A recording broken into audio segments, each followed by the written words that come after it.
hello, wine drinking people. Time for more of what I've had to drink yesterday. And man, I look at my calendar of events and look forward to some of these tastings, like this vintage Burgundy tasting with the newest venue we're working with here in South Florida. What a cool place, the Royal Blues Hotel on Hillsborough Beach, Chanson Restaurant. And man, these guys closed. Well, they're closed on Monday night. They serve just us, our group of 14 people. And wow, 14 lucky people, 13 other than me. I have to say, what an incredible showing of these vintage Burgundies. We just secured this stash, one of the greatest collections of old Burgundies available on earth. And 70s, 80s, 90s, some great vintages, and everything on the table tonight was Premier and Grand Cru. When you look at Burgundy, although they make a lot of wine there, only 1% of all the wine made in Burgundy is Grand Cru.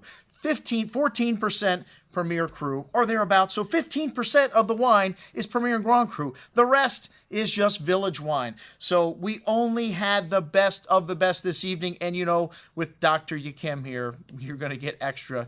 And, well, I brought a little Drapier Grand Cendré to start things. I always like to have a little bubbly to get started. This is one of my favorite vintage Tête de Cuvées in the store, aged for 7 years on the lees, a blend of 55% Pinot, 45% Chardonnay. This wine has got that lovely, toasty, rich character that you get when a wine spends that much contact with the lees, and still some bright fruit and that wonderful tongue-tingling minerality that you get from champagne. That Kimmeridgian limestone just pops your tongue with all the acidity, and then this wine, just like I said, incredible richness of fruit. I love this 2005 Drapier Grand Cendré. You know, we want to start at the young wines and move to the old dogs, the Gonod Pommard Grand Epinot. This is an estate that goes all the way back to 1885. It's just amazing the history some of these properties have. This family, like I said, is known by a lot of people in Burgundy as making some of the best wines from Pommard. They also own some vineyards in Corton and in Beaune. And this wine's got a beautiful dark berry fruit still very young. This 2005 vintage, a great vintage from Burgundy. A lot of earth, a little bit of a rustic kind of game-like quality to this wine. Really nice complexity. These Pommards known to be just little monsters when they're young. Still excellent structure, still very useful here. A lot of that tannins on the tongue, but plenty of black raspberry fruit, man. A really long finish, echoing that spice and that nuance from the nose, and a firm hand of acidity. Most excellent juice. And we've got this wine by the case. Most of these wines we don't have any, like the Clos de Lambres, which as early as 1365, this vineyard was referenced to, and in the deeds of the Citeaux de Abbey. After the French Revolution, however, the property was divided to 74 different owners. Whew. I think there's like 90 in Clos Vougeot today, but this is a much smaller area. However, it was reunited, thank God, in 1868, and today still owned by one owner. And just recently, actually elevated to Grand Cru as of 1981. So this wine is just huge, though, man. Wow, a lot of spice and earth here on the nose. Black truffle mint, a black earth, kind of black tea, black raspberry, cherry. A really wonderful structure and depth on the palate, though. This wine had a firm hand of tannins and still very youthful, man. A solid core of fruit. This wine, a long finish. Killer juice. One of my favorite wines of the night. The 1990 Louis Jadot, Domaine de Hertiers, which is a monopole here, the Clos de Ursouls from Beaune, and the Jadot folks have been farming this vineyard since 1826, and let me tell you, this wine's right on the Pommard border. You get some of that intensity, that richness, that rusticness of Pommard, but still that elegance more that Beaune's carry through, and this wine's thick and viscous on the tongue. The 90 vintage, still a monster, still epic, and a lot of fruit left in this wine. It's got a long way to go. Still got tannins at the end, an array of spice and earth. Most excellent juice. We got some of this left as well at $200, a relative value when you look at the production of some of these wines from Burgundy. Just a few hundred, 1,000 cases is all they make in any given vintage. All right, Louis Jadot, the Corton Grand Cru 89. This is located just above Pernan-Vergelès, the northern end of the Côte de Beaune, the Alex Corton appellation, and over half of this appellation is Grand Cru. Just amazing. So you get a big variance in quality in the Grand Cru here, but let me tell you, this wine has a lot of earth, a chalky, minerally note, a little game quality to the nose, powerful and rich. This 1989 vintage, probably drinking at or near its peak, a warmer vintage. The tannin's more velvety in this wine. Still quite fresh, though, and lovely minerality there on the finish.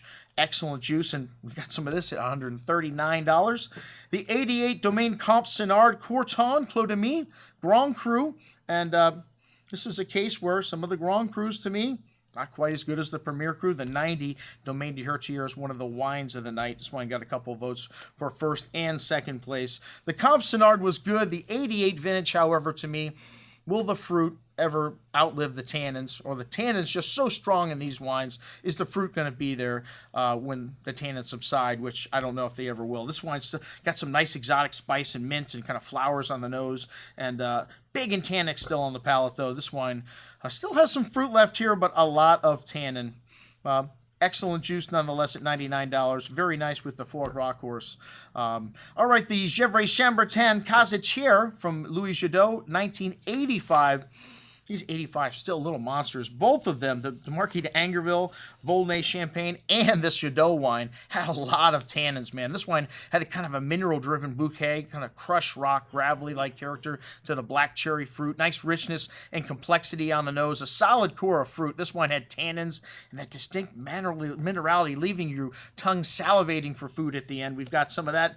85 at $2.50. The Marquis de Angerville Volnay Premier Cru had this smoky, earthy, kind of woodsy note to the red berry fruit. Some leather, also a game-like quality there. Smooth and velvety texture on the tongue. Still some tannins here, but very well built. Lots of that spice, earth, and game coming through on the finish. Most excellent juice. I like that a little bit better. Then the Casetier at $3.65. It's a few bucks more as well. The 83 René Leclerc Gevrey Chambertin Lavoie Saint-Jacques. This wine, lots of truffle and earthy notes. Really light, but some exotic spice, raspberry fruit, and a very elegant wine on the palate. Silky soft, really smooth. Not big in size, but still had a lot of nuance for such an old dog. This wine definitely at its peak, or past it for some people's palate. The 78 Graffier, wow, I would have loved to have had this wine 10 years ago. Still beautiful on the nose. It had kind of a stewed tomato, kind of wild strawberry fruit, taking on a little smoky character, pretty floral notes, brown spices. I mean, as this wine opened up, the nose was just amazing. On the palate, it didn't kind of follow through. I mean, it was really nice and silky and soft, and I mean, had some nice, really light red berry fruit, but not nearly as impressive on the nose. I got 3 votes for first place. This wine came in second place overall, though. An incredible wine, and what a great vintage 78 was in Burgundy. 76, a little bit old. The Pernon Vergelès Clos Croix de Père. Again, depends how you like your wine. This wine's still showing quite a bit of tannin, though. Kind of amazing for such an old wine. Had some exotic spices, some earthy notes, and you know, I would have liked to have this wine 2 decades ago, but hey, this wine got 2 votes for first place. The wine of the night, DRC Richebourg. I didn't see that anywhere on the sheet. Thank you, Dr. Martin. Once again, I have to say, you know, when you look at Burgundy, there's not, the great producers don't make bad wines. In a vintage like 06, which is not considered great, a wine like Richebourg, still from DRC, very regal. This wine, just incredible, and still a youngster, but really balanced. And the tannins, very ripe in this wine. Just a pleasure to drink, and for me, well, I got 2 votes for first, 2 for second. Wine of the night. And, hey, 2000 Yquem wasn't bad either. The folks at Chanton Restaurant did a great job. The chef there put out a wonderful 5-course tasting menu to go with all these wines. What a memorable evening. Another great once-in-a-lifetime tasting from the Wine Watch. I'm your host, Andrew Lampasoni, signing off, saying, remember, always drink the good stuff first.